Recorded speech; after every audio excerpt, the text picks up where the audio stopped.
Let's talk about, guys, this is Mandalore, and today I'm going to talk about a little bit about the new event season coming up very soon. So we'll try to make that video short and try to give as much as valuable information as possible. So to start things off, let's talk about the map. The map of the new Eden will be huge. It'd be much bigger than the one we're used to for the last season, and it's going to be more about those continents. So we have this 8 other continents. So as you see right there, we have some of them. We'll look at a more bigger map later on. And then we have the inner continent. So very simple for how the continent works. Your alliance will spawn in a certain continent, any of them, and these continents would be locked for 9 days. So for 9 days you'll be locked with whoever's in there, and we'll have to deal with that.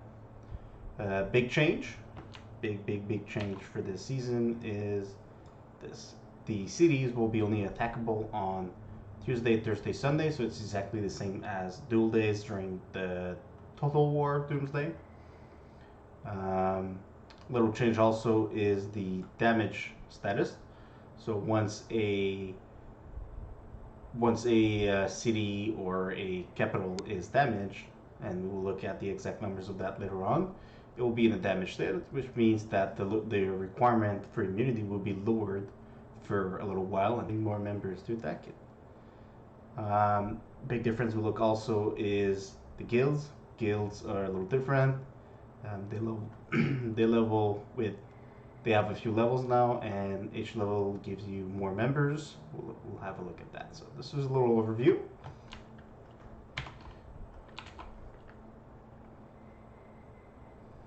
As you can see, a lot more capitals. Well, no, capitals are the same. A lot more cities, a lot more arcades, bigger map. A lot of points of the map allowing for multiple guilds, but we also expect more guilds to be part of each map. Guild level. Alright, so every guild starts at level 1, which means that only 50 members will be allowed in for the first day at the first minute, which means that, well, you might need 2 guilds to start off. Level 10, 72 members, it's almost like the Alliance. Level 20, we're back at the 100 members, just like the Alliance. All the way up to 50, where you have 202 members.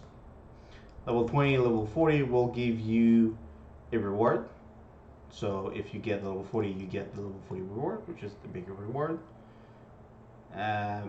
Which means that everybody in the guild at the end of the season will receive this reward. And just like the little message say, to increase the members with the levels now, it's not with capitals. And to gain XP, you have to take tiles and donate various symbols. So just like I said earlier, the continents will be locked for 9 days. Afterwards, on the 10th day and onward, you will need to recruit a player from to your guild. You will need to have a city, so not necessarily a capital, but just a city in the other continent where that player is. Which means that you will, if you want to recruit outside of your continent, you will have to move out of your continent. So, like I said earlier, occupations. So for the cities and the capitals. So especially early on, it will mostly be the gates and the cities. So level 1 is the first one. Immunity you need. Actually, this didn't say.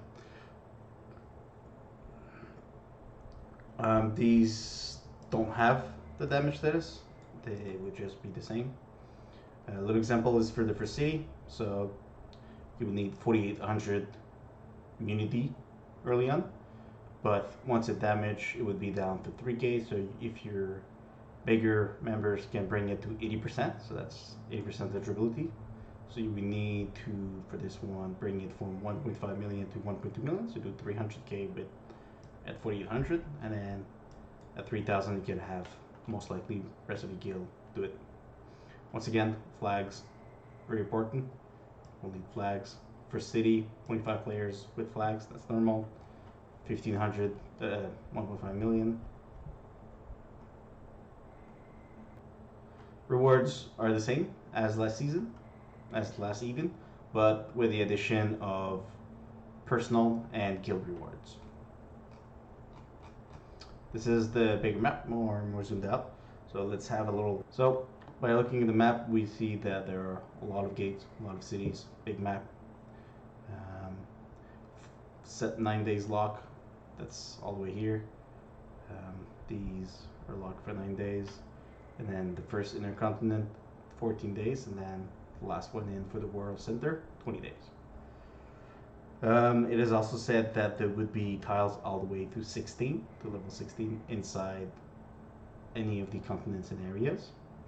So it would be a more balanced map. Alright guys, let's have a look at specialties now. So we'll start with the necessary and then what is extra to get. So first thing, of course, increasing the immunity level, really important. Gives you, if you have all of the virus lab placed, it'll give you a nice little 1200 for the start. It's important to take the bottom part of the part, as this will give you faster healing for troops in the virus center. This is 47, and these should be your first 47 points in your specialties. Then we'll move on with the production. So these 10 little points over here will help you get a second queue open. For an extra 7, you can get a third queue open. This brings it up to 64 specialty points.